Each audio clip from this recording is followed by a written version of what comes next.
बिस्मिल्लाहिर्रहमानिर्रहीम। दोस्तों, आज हम बात करेंगे इस हवाले से कि इमाम हुसैन रदी अल्लाह ताला अन्हु को जब मैदान करबला में शहीद किया गया तो इमाम हुसैन का और दीगर जो शुहदाए अहले बैत थे या आपके रुफ़ाकार थे, उनका जनाजा किसने पढ़ाया और कब जनाजा पढ़ाया गया था, इस हवाले से आज बात करेंगे।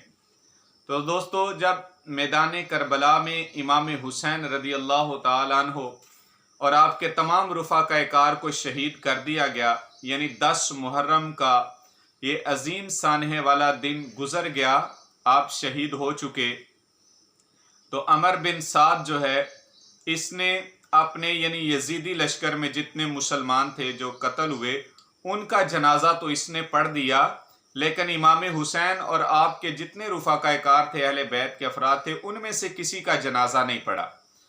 और इन बदबख्तों ने इमाम हुसैन के सर मुबारक को आपके जिस्म से जुदा कर लिया था, खाली धड़ था, सर अलहदा कर चुके थे।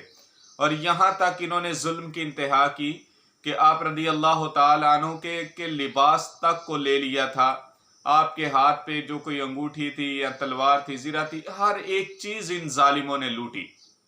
बहरहाल इन बदबख्तों ने अपनी बदबख्ती का उरूज देखा।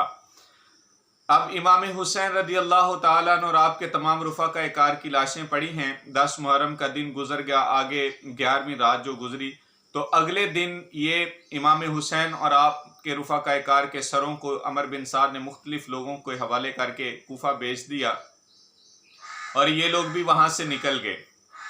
अब इमाम हुसैन के हवाले से 2 बातें हैं। एक ये है कि अगले दिन यानी 10 मुहर्रम के अगले दिन, दूसरी रिवायत यह है कि 10 मुहर्रम के 2 दिन बाद बनु असद कबीला जो कि किनारा फरात पे एक बस्ती वाक़े थी, वहाँ के लोग आए।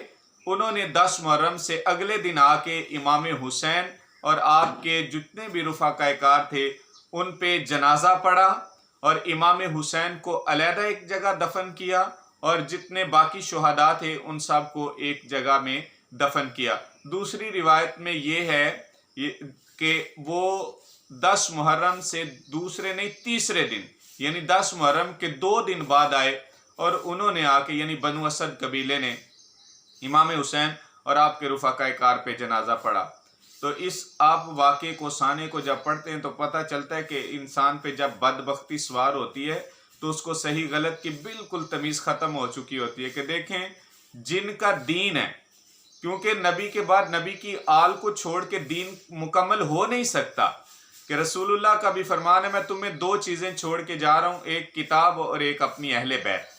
तो इन दोनों में से किसी एक को छोड़ के दीन पूरा हो कैसे सकता है? और कैसे अजीब वो लोग थे कि अपने मुर्दों पे जनाजा पढ़ रहे हैं, वो जनाजा जो इनके दीन ने सिखाया, कि जो इस अहले बैत पे दुरूद सलाम पढ़े बगैर इबादत पूरी नहीं होती, उनको छोड़ दिया, उनके जनाजे नहीं पढ़े और अपने जनाजे पढ़ के जा रहे हैं। बहरहाल बड़ी अजीम बदबख्ती थी इनकी और इनको बड़ी सख्त सजाएं मिली हैं। मैं इंशाल्लाह मुख्तलिफ वीडियोज़ में आपको इस हवाले से जितने भी ये कातलीन हुसैन थे या मुआविनीन कातलीन हुसैन थे, इनको जो जो सजाएं मिली हैं अल्लाह ने दुनिया में भी दी हैं, उनमें से चंद एक की मैं वाक़यात वीडियोस में बयान करूंगा। मैं अल्लाह से दुआ करता हूँ अल्लाह हमेशा हमें ऐसे मामलात से महफूज रखे और ज़िंदगी में कभी भी ऐसा वक्त ना आए कि हम दुनिया की खातिर दीन से दुश्मनी मोल लें। अल्लाह इससे पहले हमें मौत दे दे और हमें दीन और ईमान को सलामत ले जाने की तौफीक अता फरमाए। आमीन। अल्लाह पाक हम सब का हामी और नासिर हो।